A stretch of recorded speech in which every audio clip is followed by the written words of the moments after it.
Ang lugar sa amin, dikit-dikit ang bahay. Magkakadikit. Marami ang tambay, marami ang walang trabaho. Pero ang talagang pinagkakakitaan ay ang pangingisda. Ang dagat sa amin. Sa oras na ito, tatawagin kong aking kapatid.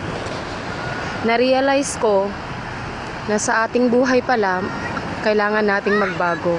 Kailangan nating sikaping limutin ang nakaraan.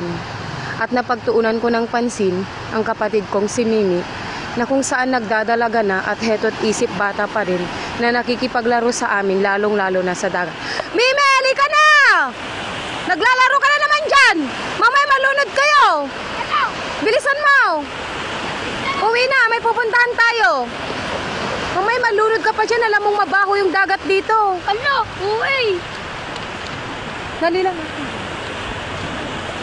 May! Halika na, tama na yung paglalaro. Uwi na. Uwi ka na, di mo pati bata nakikipaglaro ka, dalaga ka na nga. Punta, may pupuntahan tayo. Hindi ka na, punta na tayo, uwi na tayo. Uwi ka na laro. Uwi na. Sama ka? Kasama ka ba sa amin ni Mimi? Kalaro mo yan ng bata-bata? Malaki ka na. Porque wala kayong pasok. Di na sinasabi ko huwag kang pupunta dito sa dagat. Alam mo mabaho dito na may malunod ka. Ang babaw-babaw. Uwi ka na. Bata ako. Yan ang aming lugar. Hindi ko man may pagmamalaki ang dagat namin, pero dito talaga humahanap din ng pagkakaikitaan ng tao, ang mga tao sa amin.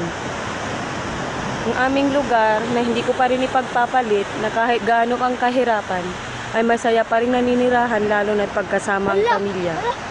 Isang napakaaliwalas na umaga ang aking natanaw, lalo na ang kulay ng mga alon sa dagat na nagpapahiwatig na kahit anong pangarap man ay ating matutupad kung ating gugustuhin.